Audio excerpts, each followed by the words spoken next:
Hello, Professor. Today I will talk about the 35th President of the United States of America. It's John Fitzgerald Kennedy. I will add a link here when I finish my presentation. The outline. First, I will talk about childhood and upbringing of John F. Kennedy. The second is military service time. The third is the first step in the political war. The fourth is vision. Fifth is ethics, power, impact, legacy, and the last one is leadership lesson. John F. Kennedy is one of the best president of the United States. In addition, people will also remember him when talking about the most famous assassination event of the president. Here is a look at the milestone in the life of the 35th president of the United States. Childhood and upbringing. President John F. Kennedy was born on May 29, 1917, shortly after World War I. He was born into a wealthy family, and both his father and mother had political background exposure.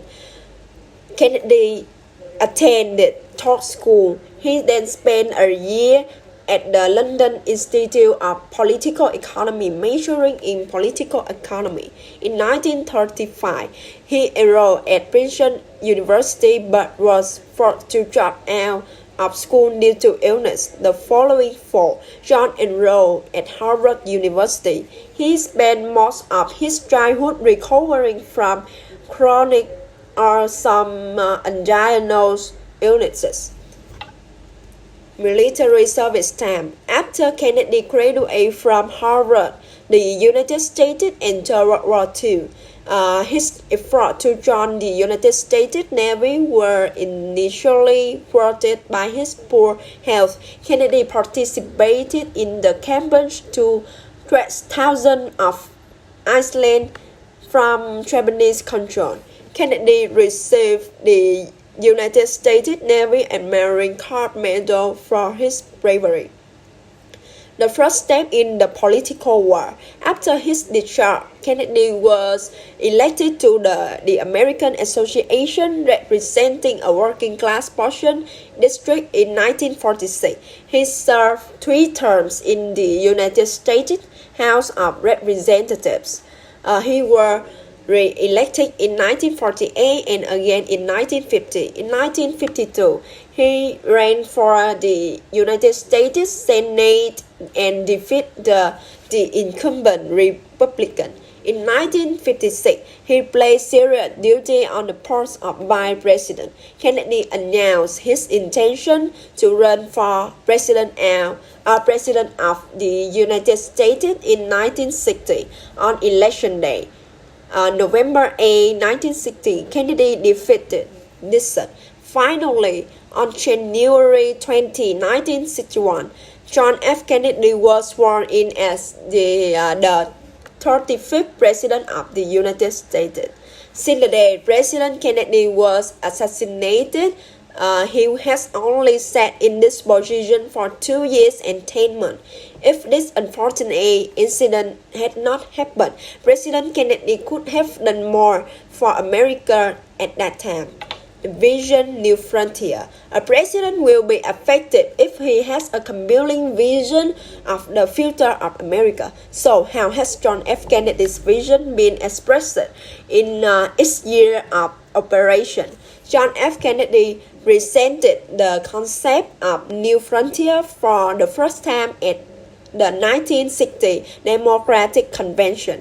In particular, the vision that John F. Kennedy wanted to achieve is to face the challenge of turning the United States into a leading country in the world. The new frontier is an overarching vision containing a list of challenges in science, space, foreign affairs, race, and economic inequality. John F. Kennedy's presidential vision had the express purpose of igniting the citizenry, creating a sense of urgency among the American public.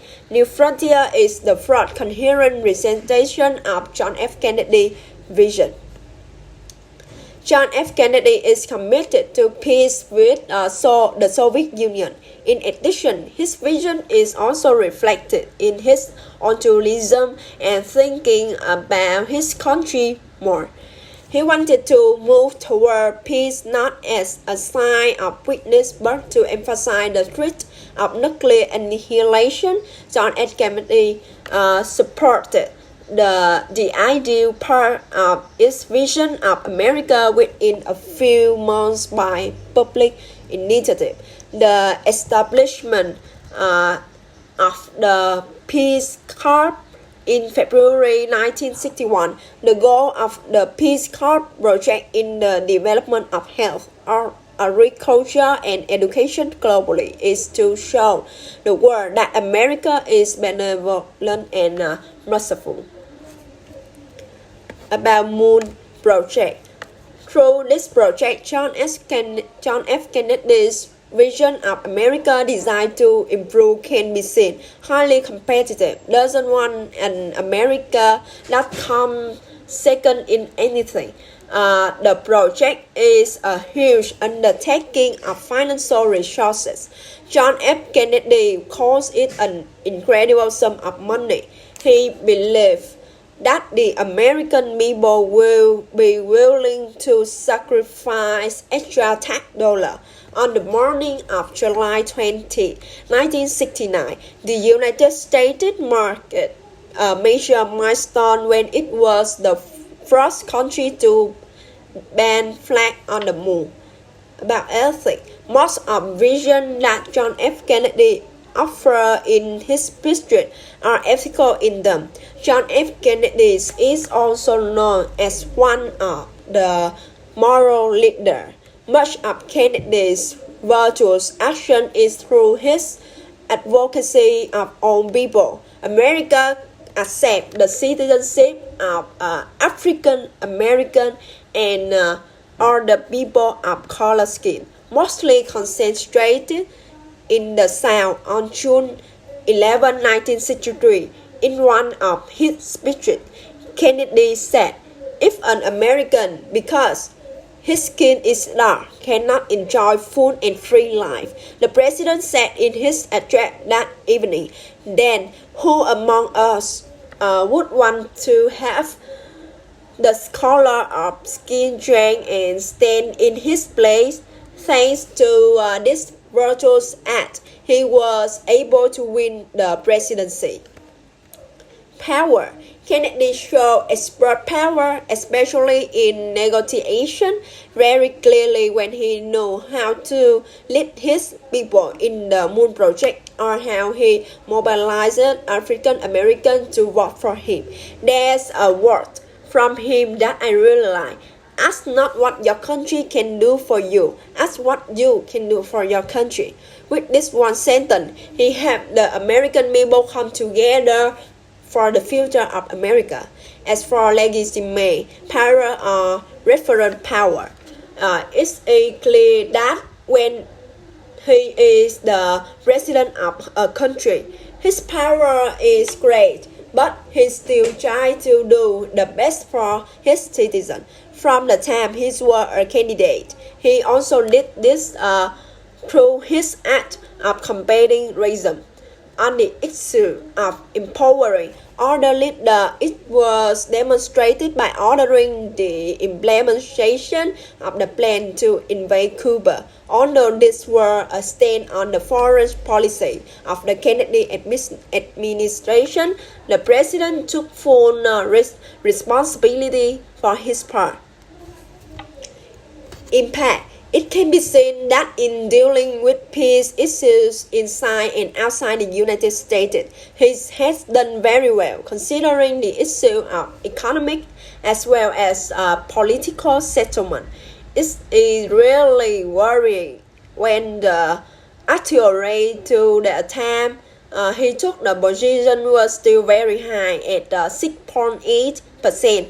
Unemployment remained high and the stock market has failed to recover after losing a quarter of its value.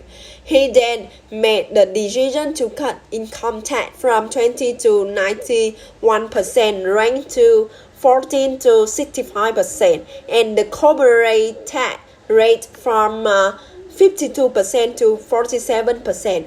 Although this has 60% of the support of American people, it does not change anything that stands out about the economy. Legacy.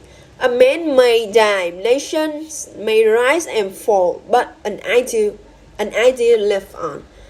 Perhaps after his death, his legacy were not many, but he also left the American people with imprint. He was a brilliant speaker, witty and articulate, as if he was built for the age of television. Another factor that contributed to the Kennedy legend, something deeper than his personal appeal, was the image of what many call race. In addition, laying the foundation for calling people to contribute in the Moon Project in his great merit. For now, when it comes to the first country to set foot on the moon, it is the United States of America. The last one is leadership lesson. After reading the material about him, here is what I can learn from him, as the ability to communicate, to build a leader image is very important. In addition, there are new and innovative thoughts to promote the development of the team. Always think about risk to avoid mistakes that lead to unpredictable consequences. In the end, always follow the right ethical standard. You will be more respected by everyone and avoid discrimination among employees. Thank you for listening.